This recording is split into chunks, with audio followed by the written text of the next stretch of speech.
So I'm finally cutting up this pod, this autumn squash that we've had forever, like a year basically, or more than a year almost.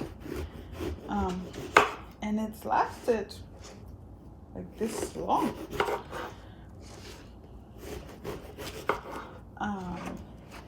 Yeah, we just left it and it's like in good condition, everything. I mean, a little drier, than usual, and some of the seeds did begin to start rooting, but to me they look good. The seeds are easier to remove this way, I would say, because it's so dry. When I've done it before and they're still pretty wet, it's a mess with the seeds. And here you just get them like that. So this is good. And I'm gonna be making like a type of soup with it.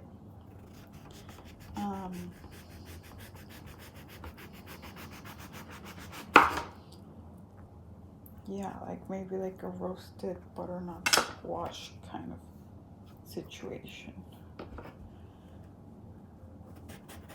I do see there was one area that did rot a little bit. So that area I will just remove just with the knife.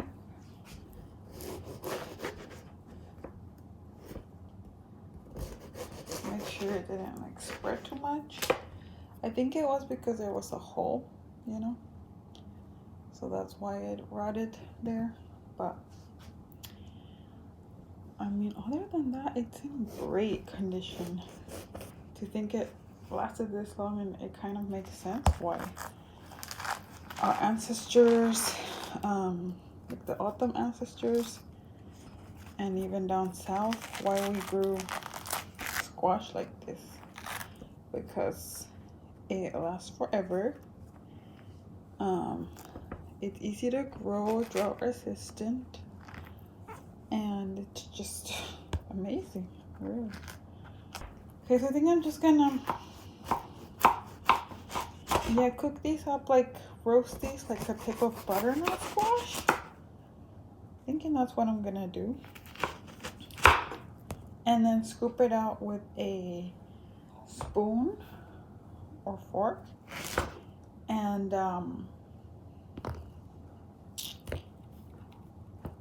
then make the soup. So now I'm just gonna save the seeds. So there's a bunch of seeds in there. I don't know if you can see. They're all just clumped in there. So I'm just gonna separate them out and take them out. Like you see, there's one right there.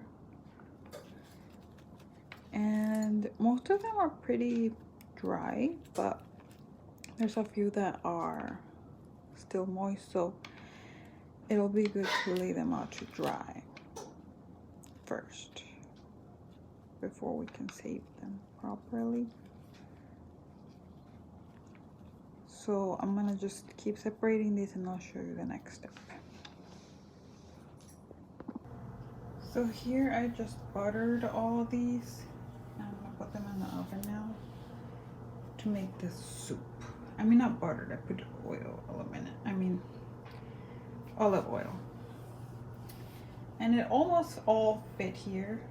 There was a couple pieces that didn't, but I think I'm just gonna freeze those. But yeah, just stuffed it with some salt and pepper now, and it's gonna go in the oven at 400 degrees for 1 hour. Okay, so here I just took them out of the oven a little while ago, let them cool, and I've been scooping them out and putting the peels here on the side. And so I'm just gonna show you how I scoop these out with a spoon, and I'll show you how I do that.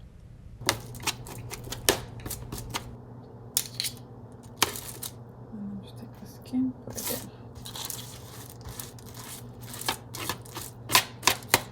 Just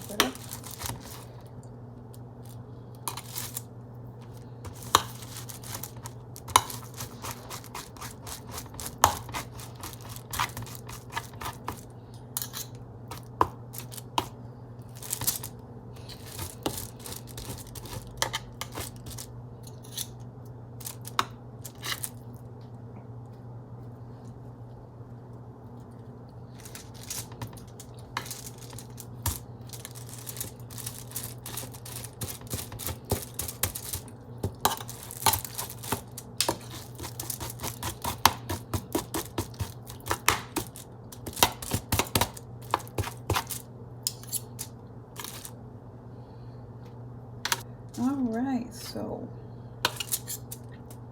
yeah, that's basically it.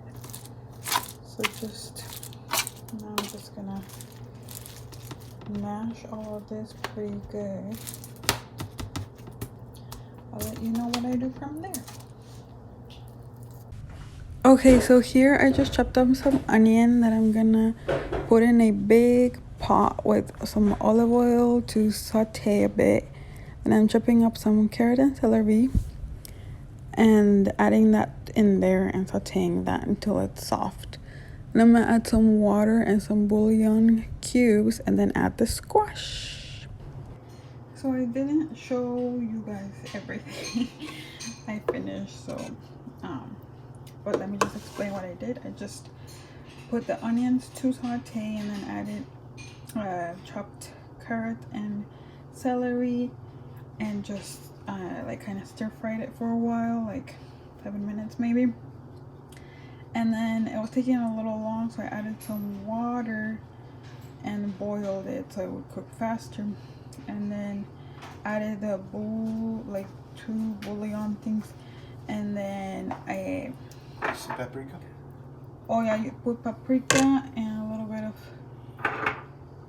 cumin. It's good. And then I just added the squash back in, some more water, some salt, and then used the immersion blender to mix it up, and that's it. So this is the final result. It tasted really, really tasty. And I just toasted some bread to have with it. And that's the finished product. Thanks for watching.